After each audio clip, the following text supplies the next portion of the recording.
le hip-hop, ça vient carrément des chants traditionnels africains. En fait, si tu veux, ce qui s'est passé, c'est que pendant l'esclavage, tout commence dans les bateaux d'esclaves, tu vois, où là, du coup, les esclaves, pour se donner du courage, ils chants traditionnels africains, tu vois.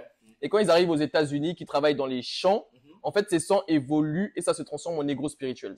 D'accord. Tu Ok, vois. ok, Et en ok. fait, après, à cette époque-là, dans les campagnes américaines, c'est beaucoup de blues. Oui, oui, oui. Donc, du coup, il y a un rencontre entre les spirituels Visuel.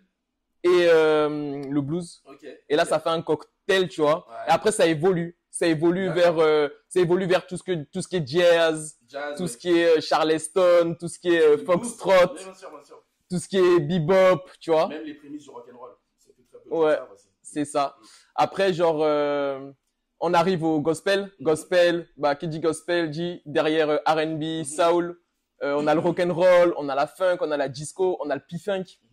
Et en fait, c'est vraiment genre dans les années 50, 60 comme ça, que vu qu'on est en plein dans les années disco, funk, Yes. les DJ new-yorkais, avec l'arrivée de la technologie, tu sais, ils commencent à refaire des samples en fait, tu vois, Yes. avec les sons qui passent en Yes, boîte yes, et tout yes, ça. yes, yes, Et yes. donc, c'est vraiment bah, de là que parle le hip-hop, tu vois, avec Soit tout ce d'accord, qui était d'accord, on les Africa, Bombata, tout ça et tout, tu vois. Et là, après, derrière, bah, ce que tu disais, c'est que c'était dans le but de la lutte parce que bah, les conditions de vie de Noirs n'étaient pas faciles à l'époque. Et donc, il y a des il y a des groupes légendaires, genre que ce soit NW et oui, autres, qui ont vraiment du coup utilisé le hip-hop pour faire évoluer les combats sociaux des Noirs aux États-Unis, tu vois. Et du coup, bah, au fur et à mesure, ça a pris de l'ampleur et on arrive au gangsta rap et tout ça.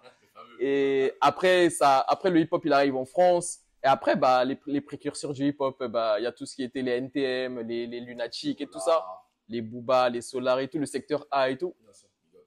Et voilà. Et donc, du coup, bah, de fil en aiguille, on arrive au hip-hop d'aujourd'hui.